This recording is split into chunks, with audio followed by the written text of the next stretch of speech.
আসসালামু আলাইকুম দিনী ভাই ও বোনেরা। আশা করি আল্লাহর অশেষ রহমতে আপনারা সবাই ভালো আছেন। আজকের ভিডিওটিতে ছাত্রদের আন্দোলন সম্পর্কে ইসলামী দৃষ্টিকোণ থেকে আলোচনা করব। চলুন শুরু করা যাক। প্রথমত জেনে নেই সর্বোত্তম জিহাদ কি। সর্বোত্তম জিহাদ হলো যে ব্যক্তি শাসকের বিরুদ্ধে সত্য বা ন্যায়সঙ্গত কথা তুলে ধরে। বর্তমানে আমাদের দেশের ছাত্রদের কোটা বিরোধী আন্দোলনকে জিহাদ বলাটা ভুল হবে না, কারণ এই আন্দোলন অবশ্যই সত্য এবং ন্যায়সঙ্গত। অন্যায়ের বিরুদ্ধে প্রতিবাদ করা ইসলামের দৃষ্টিতে ইবাদতের শামিল।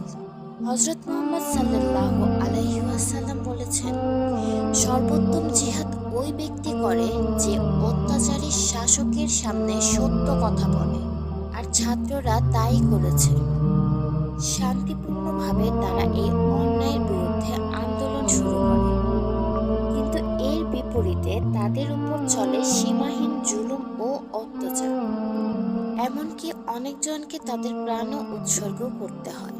নিজের জান ও মালের মায়া ত্যাগ করে যে ভাই বোনেরা রাস্তায় নেমেছে তাদেরকে ইবাদতকারী এবং যারা প্রাণ দিয়েছে তাদেরকে শহীদ বলাটা কোনো অংশেই ভুল হবে না।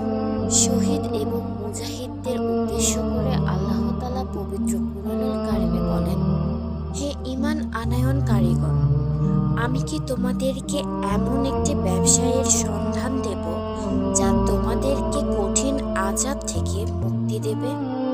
তোমরা আল্লাহ ও তার রাসূলের প্রতি ঈমান আনো এবং আল্লাহর পথে অর্থ সম্পদ ও জান প্রাণ দিয়ে জিহাদ করো।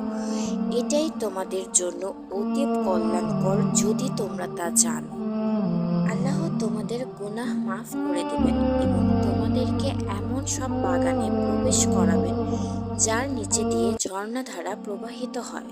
আর চিরস্থায়ী বসবাসের জায়গা জান্নাতের মধ্যে তোমাদেরকে সর্বোত্তম ঘর দান করবেন। এটাই বড় সফলতা। আমাদের সকলেরই এই ছাত্রদের জন্য দোয়া করা উচিত যেন আল্লাহ তাআলা তাদের আন্দোলনকে জিহাদ হিসেবে কবুল করেন এবং প্রাণদানকারী ছাত্রদের শহীদি মর্যাদা দান করেন। তার সাথে আল্লাহ তাআলা যেন তাদের পরিবারকে ধৈর্য ধারণ করার তৌফিক দান করেন। আমিন। এই দোয়া করে আজকের ভিডিওটি এখানেই শেষ করছি।